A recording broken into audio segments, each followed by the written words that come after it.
रमे रामे मनोरमे सहस्रनाम तत्तुल्यं रामनाम वरानने।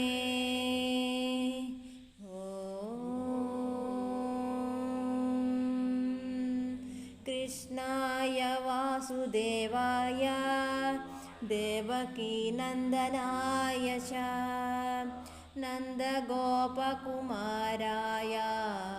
गोविन्दाय नमो नमः।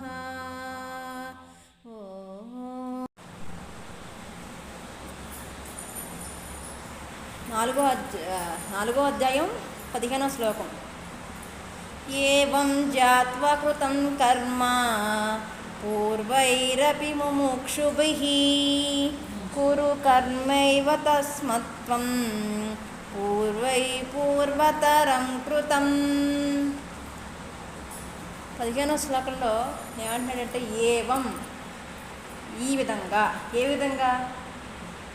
గతంలో భగవంతుడు మాట చెప్పాడు, నమే కర్మాని లింపంతి నమే కర్మ ఫలే స్పృహ అన్నాడు. అంటే నాకు కర్మలు అంటవు, ఎందుకంటావు? నాకు ఆసక్తి లేదు కాబట్టి. అదేవిధంగా ఎవరైతే ఉంటారో, ఈ విధంగా అన్నాడు కదా, ఏవం అనే పదం వాడాడు చూసారా 15వ శ్లోకంలో.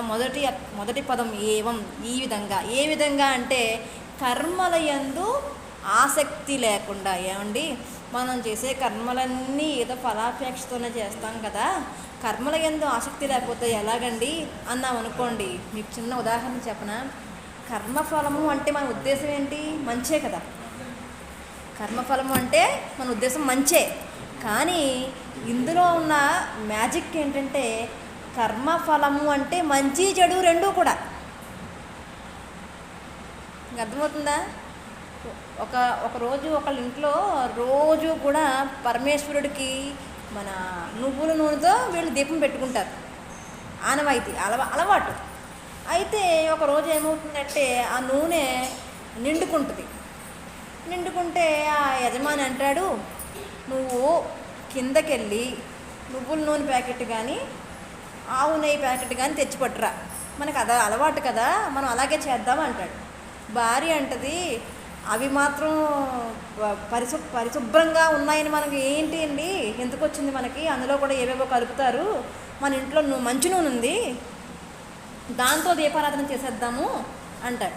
అబ్బబ్బే అని చెప్పి మగవాడి మాట ఎప్పుడు నగ్గుద్ది కదా, ఆవిడ నోరు మూయించేసి కిందకి పిల్లాన్ని పంపించేసి ఆవు నెయ్యి ప్యాకెట్ తెప్పించేసి ఆయన దీపం పెట్టేశాడు. అయితే విషయం ఏంటంటే, ఇప్పుడు చూడండి, మనం చేసే పూజ ప్రతి దాంట్లోని సుస్పష్టత 100% శాస్త్రోక్తంగా ఉంటుందా, ఉండదా? ఉండదనే చెప్పుకోవాలి. అలాంటప్పుడు మనం చేసే ప్రతి కర్మయందు, సుకర్మయందు, పూజ యందు కూడా మనకు లభించే ఫలాలన్నీ కూడా చెడ్డ ఫలితాలే ఉంటాయి. ఎందుకంటే అన్నీ సర్దుకుంటాం, అందులో ఏదో లోపం ఉంటుంది. ఓం శ్రీ పరమేశ్వరాయ నమః వస్త్రం సమర్పయామి అంటాం. వస్త్రం వేస్తున్నావా? నువ్వు దూది ముక్క వేస్తున్నావా? అది కూడా లేకపోతే అక్షింతలు వేస్తున్నావా?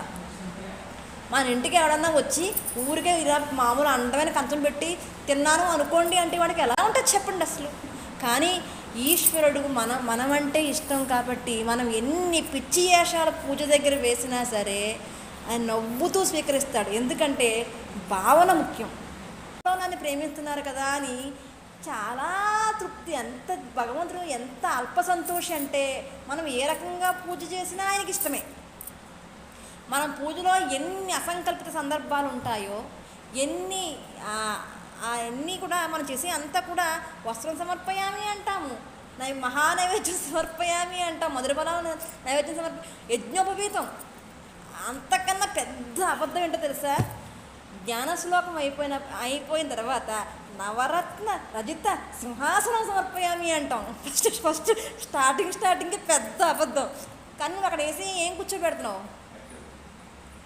2 అక్షంతలు వేస్తావు. మరి నిజంగా కర్మే నువ్వు కోరుకుంటే నువ్వు చేసే తప్పులు తడకలకి ఆయన నిజంగా ఏమి ఇవ్వాలి అసలు? కాబట్టి కర్మను చూడండి, కర్మఫలాన్ని విడిచిపెట్టు అంటే ముఖ్య ఉద్దేశం నువ్వు చేసిన కర్మకి ఫలితం విడిచిపెట్టు అంటే మంచి ఫలితం కాదు, నువ్వు చేసేవన్నీ తప్పులే కదా, ఆ చెడ్డ ఫలితాన్ని కూడా విడిచిపెట్టరా, అసలు ఫలితం ఏదైతే ఉందో ఆయన తెలిసి ఏది ఇవ్వాలో అది ఇస్తాడని ముఖ్య ఉద్దేశం అది. దాన్ని పట్టుకొని ఈరోజు సమాజంలో పని చెయ్యి, ఫలితం ఆశించకు అనే పిచ్చి మాటలు బయటకు వచ్చేసాయి. ఆయన ఫలితం ఆశించొద్దని ఆయన చెప్పట్లేదు, చెడును కూడా విడిచిపెట్టేస్తే నేను చూసుకుంటాను అంటున్నాడు కదా, మొత్తం నేను చూసుకుంటాను నువ్వు విడిచిపెట్టే అంటుంటే నీకు బాధ ఏంటి అసలు? అలా అనేవాళ్ళు ఈ రోజుల్లో ఎవరన్నా ఉన్నారా? మీ కుటుంబాన్ని అంతా నేను పోషిస్తానండి, నేను చూసుకుంటానండి, మీరు హాయిగా ఉండు అనేవాళ్ళు మన ఇంట్లో వాళ్ళైనా ఉన్నారా? ఎవరు అంత భరోసా ఇవ్వరు. కానీ స్వామి ఇస్తున్నాడు, మొత్తం నేను చూసుకుంటాను విడిచిపెట్టు అంటే మనం ఎలాగ విడిచిపెట్టేస్తాం, అలా విడిచిపెట్టాం. కానీ ఆ విధంగా ఏవం అనే పదానికి అర్థం చెప్తున్నాను, ఆ విధంగా విడిచిపెట్టిన వాళ్ళు ఎవరైతే ఉంటారో వాళ్ళు జ్ఞాత్వాకృతం, జ్ఞాత్వ అంటే ఆ విధంగా తెలుసుకుంటారు. పరమాత్మ ఇచ్చే ఫలితము మనం చేసే కర్మ పట్ల ఫలాన్ని ఆశించకుండా అంతా ఈశ్వరార్పణం చేసిన వాళ్ళు ఎవరైతే ఉంటారో జ్ఞాత్వ, ఎవరైతే తెలుసుకుంటారో, ఈ విధంగా ఎవరైతే తెలుసుకుంటారో వాళ్ళు ఉన్నారు. ఇప్పుడు ఈ విషయం నీకు చెప్తున్నాను కదా అర్జున, పూర్వం కూడా ఉన్నారు. పూర్వై రపి, రెండో లైన్ చూడండి, పూర్వై రపి ముముక్షుభి అన్నాడు. ఇక్కడ శంకర భాష్యంలో ఏమండి పూర్వైరపి వదిలేస్తే బాగుండు కదా, ముముక్షుభి అని కూడా అన్నాడు కదా. పూర్వైరపి అంటే జనకాదులు అని ఉద్దేశం. పూర్వం జనకాదులు ఉన్నారు, ఎందుకంటే కొత్త విషయం భగవంతుడు చెప్పడు. ఎవరైనా కొత్త విషయం చెప్తున్నారంటే వాళ్ళ మనసులో ఏదో ఉందనే ఆలోచన, అంటే ఏదో దురుద్దేశం ఉంది. అంటే పాత విషయాన్నే మనం చెయ్యాలి ఎప్పుడు కూడా. కొత్తగా పుట్టుకొచ్చింది, నేను ఇప్పుడు నాకు ఏదో అనిపించిందని చెప్పడం అది ఎంతవరకు కరెక్ట్? ధర్మమునందు శాస్త్రమునందు పూర్వము ఎవరైతే ఆచరించారో అటువంటి కార్యాన్ని నువ్వు చెయ్యాలి. అలా చేసిన వాళ్ళు ఎవరున్నారు? పూర్వైరపి అంటే జనకాదులు, ముముక్షుభి. పూర్వైరపి అన్ని వదిలేస్తే బాగుండేది, కానీ స్వామి అలా వదలలేదు, ముముక్షుభి అన్నారు. అంటే ఇక్కడ జనక మహారాజు గారు వంటి వాళ్ళు, ప్రహ్లాదుడు వంటి వాళ్ళు, ధ్రువుడు వంటి వాళ్ళు ఎందుకు చెప్తున్నాడంటే వీళ్ళు జ్ఞానినః. వీళ్ళెవరు? పూర్వైరపి, పూర్వం చేసిన వాళ్ళ వీళ్ళందరూ ఎవరు? ఏ లెక్కలోకి వస్తారు? జ్ఞానులు, సర్వం తెలిసిన వాళ్ళు. ముముక్షుభి, అంటే పూర్వైరపి అంటే జ్ఞానులు అయినప్పటికీ, ఆయన మహాజ్ఞానండి, ఆయన ఏ కర్మ చేయవలసిన పని లేదు, కానీ అయినప్పటికీ ముముక్షుభి అన్నారు. ముముక్షువు అంటే మోక్షార్థమై కర్మ చేసేవాడు, అంటే జ్ఞాని కాదు, జ్ఞాన సాధన దశలో ఉన్నవాడు. ముముక్షుభి అంటే అర్థం అదనమాట. అంటే పూర్వం కర్మలు తెలుసుకుని చేశారు, జ్ఞానులు చేశారు. జ్ఞానం లేని వాళ్ళు అంటే మోక్ష సాధన కోసం పరమేశ్వరుడే కావాలి అన్న జిజ్ఞాసి కూడా కర్మ చేశాడు అంటున్నారు. అంటే చూడండి, చాలామంది ప్రపంచంలో అంటారు వేదమునందు కేవలం భగవంతుడి యొక్క స్పృహ ఉంటే చాలు, కర్మకాండ మనం ఏమీ చెయ్యక్కర్లేదు, ఎక్కడికి వెళ్ళక్కర్లేదు, అంతా ఇక్కడే ఉంది అని అంటూ ఉంటారు కదా. ఆ పప్పులే ఉడపవు. ఇక్కడ భగవానుడు స్పష్టంగా చెప్పాడు, నువ్వు జ్ఞానివా కర్మ చేయి, నువ్వు ముముక్షువా కర్మ చేయి. అంటే ఎవరైనా సరే సుకర్మ చెయ్యాల్సిందే. మనకి చాలామంది నేను ఇప్పటికీ వింటున్న దౌర్భాగ్యం ఏంటంటే భగవద్గీత చదవచ్చా అండి? పెద్ద పెద్దవాళ్ళు సైతం అడుగుతారు, భగవద్గీత చదవచ్చా అండి? నిజానికి భగవంతుడి యొక్క ఈ భగవద్గీత యొక్క ఉద్దేశాన్ని చదవకపోతే, భగవద్గీత ఎందుకు చదివితే ఉన్న భయం ఏంటో తెలుసా? సన్యాసి అయిపోతాడేమో వీడని. భగవద్గీత చదివితే వీడు సన్యాసి అవుతాడో లేదో తెలియదు, కానీ చదవకపోతే సన్యాసి మాత్రమే అయిపోతాడు. సన్యాసి అంటే ఏంటి అర్థం? చేతకానితనం, అసమర్థత లక్షణాలు వస్తాయి.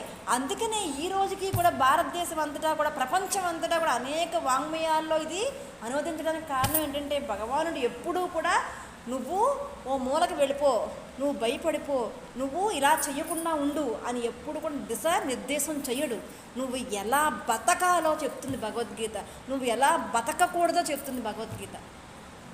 ఈరోజు ఎంతోమంది పెద్ద పెద్ద వాళ్ళు కర్మలు ఆపేయండి అన్నవాళ్ళు ఎంతోమంది ఉన్నారు. వాళ్ళందరికీ ఈ శ్లోకం మొట్టికాయ అన్నమాట, చెంపదెబ్బ.